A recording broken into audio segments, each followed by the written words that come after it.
Namaste, and welcome to another episode of Amazing Vedas with Dr. Parikshit Singh. Thank you, sir, for joining us.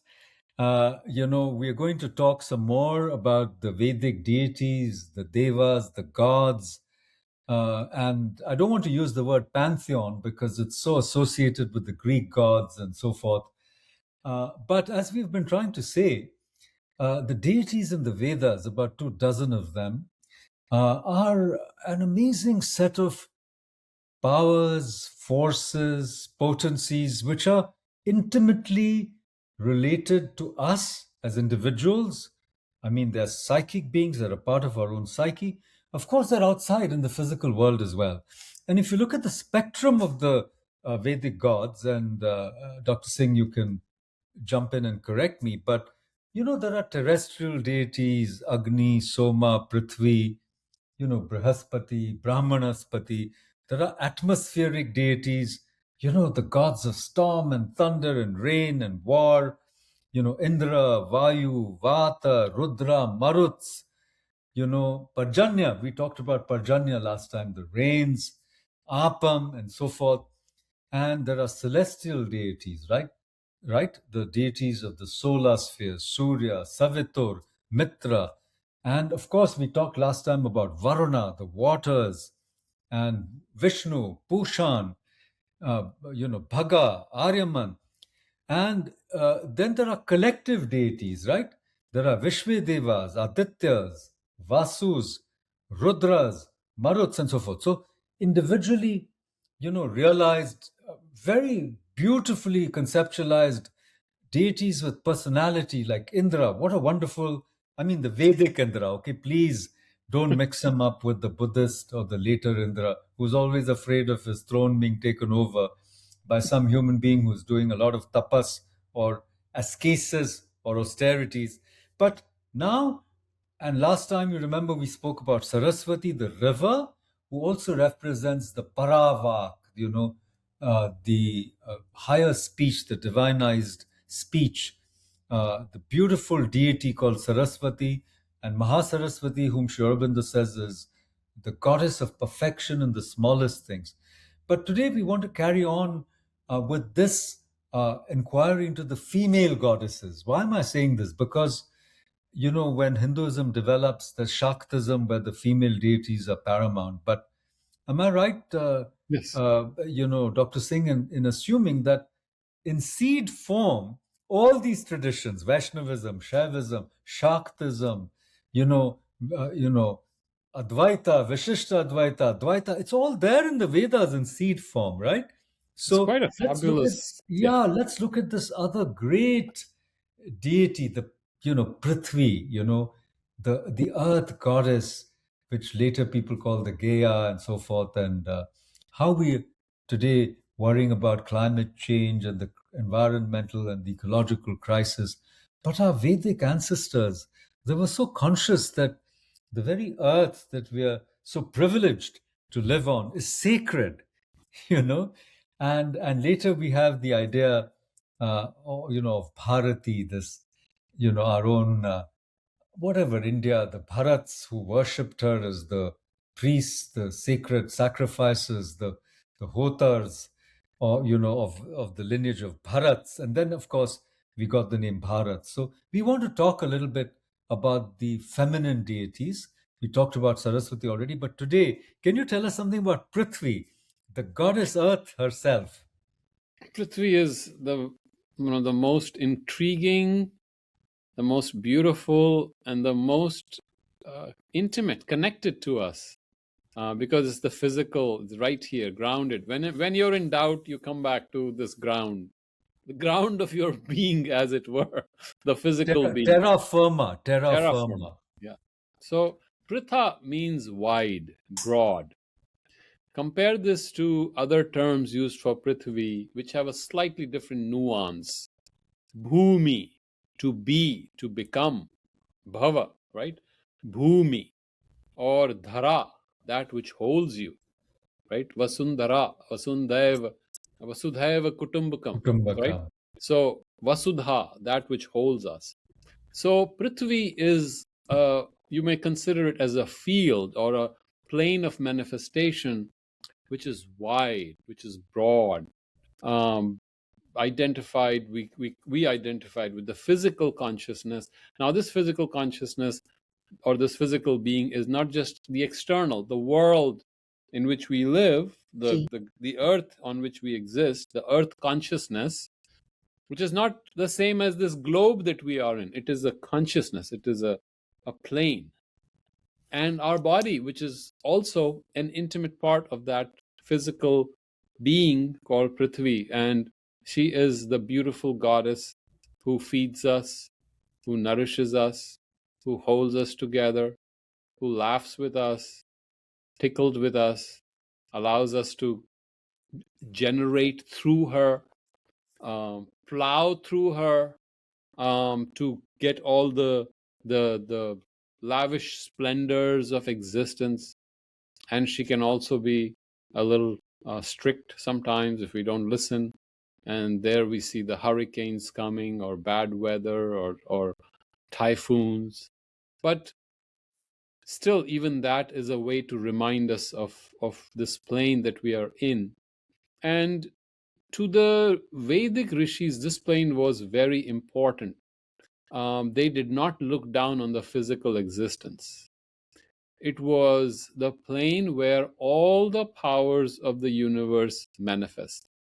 This is the plane that evolves, that is capable of evolving. From this plane, you can go higher. You can access all the powers of this world.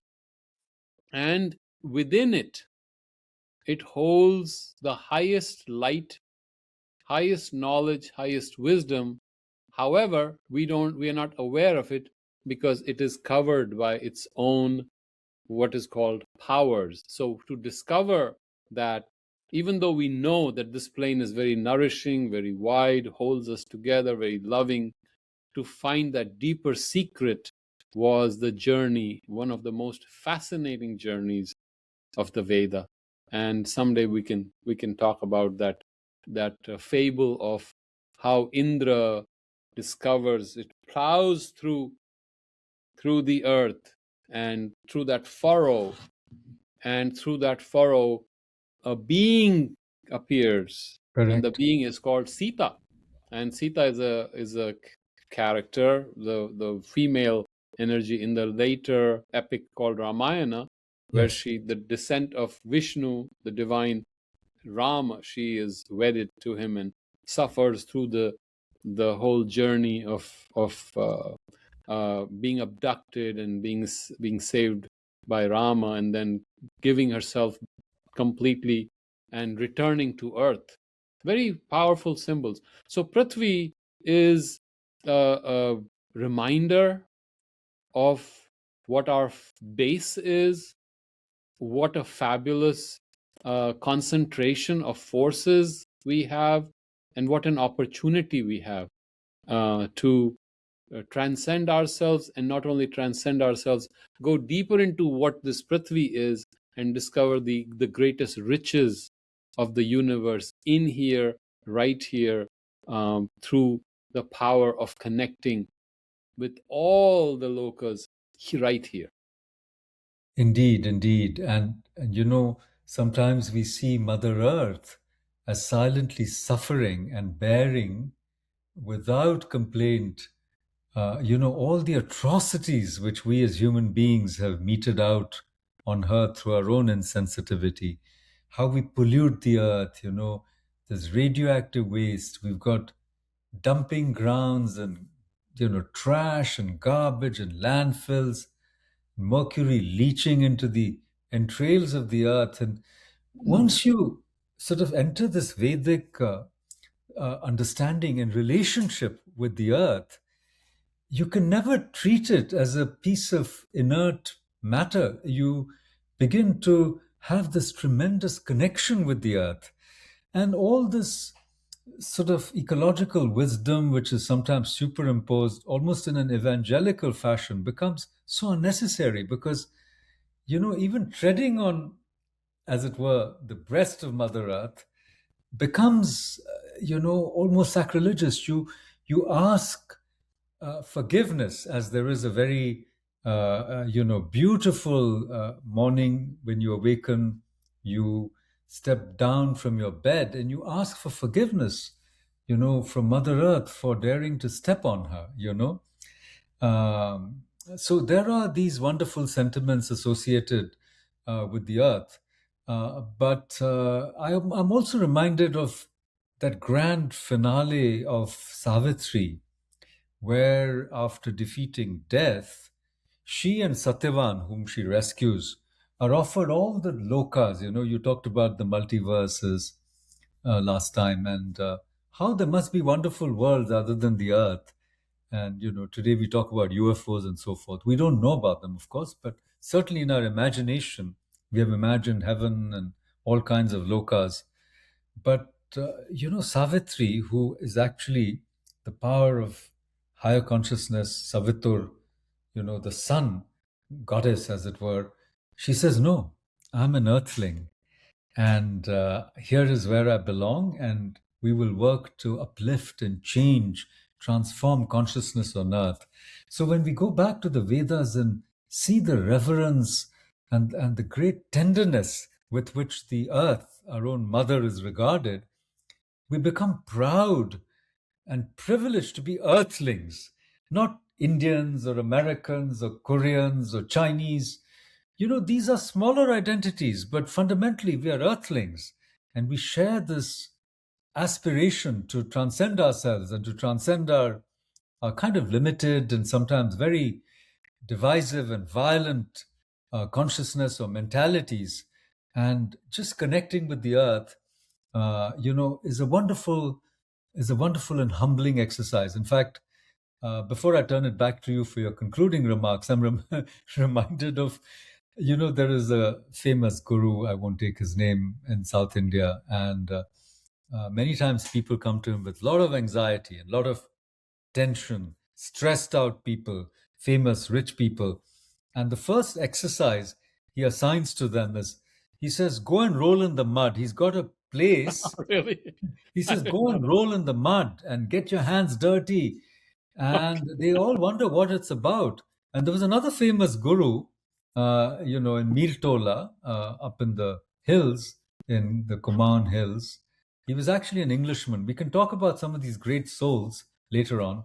And these Delhi people would come, politicians, princes, and, top bureaucrats, and they would come for teachings. And the first month or so of teachings would be go and grow potatoes. So Yeah. they had to dig, and they had to get their hand, the soil had to touch them. And we do a little bit of that in Welcome Home, a wonderful center led by Dr. Maria Scanzianos Singh, who is herself a kind of mother to this whole enterprise that we're trying to do.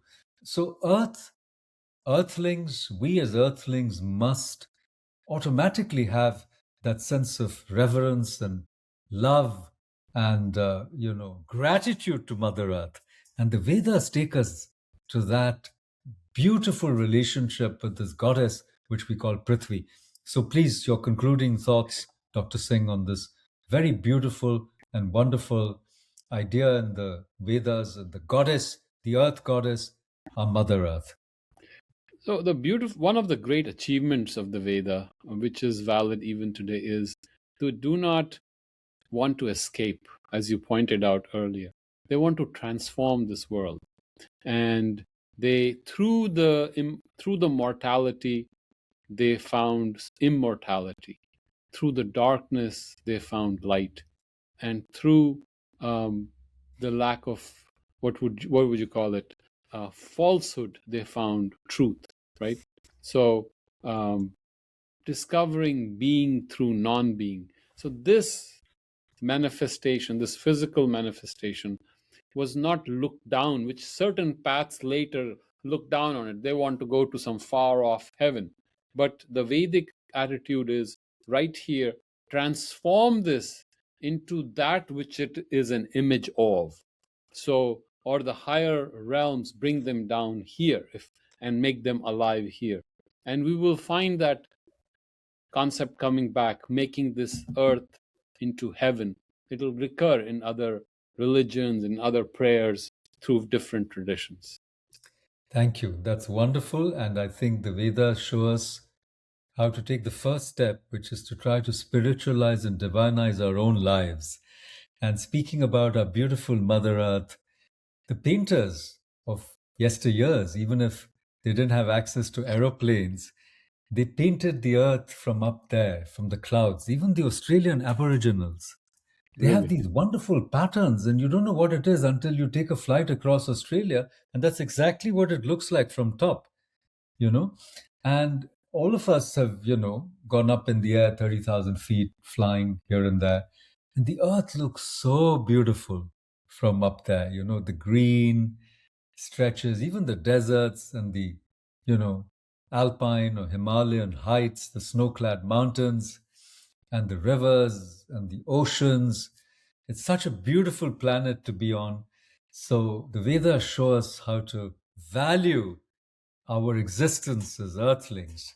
And I think we must thank you, Dr. Singh, for reminding us of the earth goddess Prithvi, the daughter of Pritha, the wide earth, Vasundhara, full of, all her bounty, and who forbears, all our insults and I might say our ignorant misunderstanding of what a great privilege it is to be earthlings.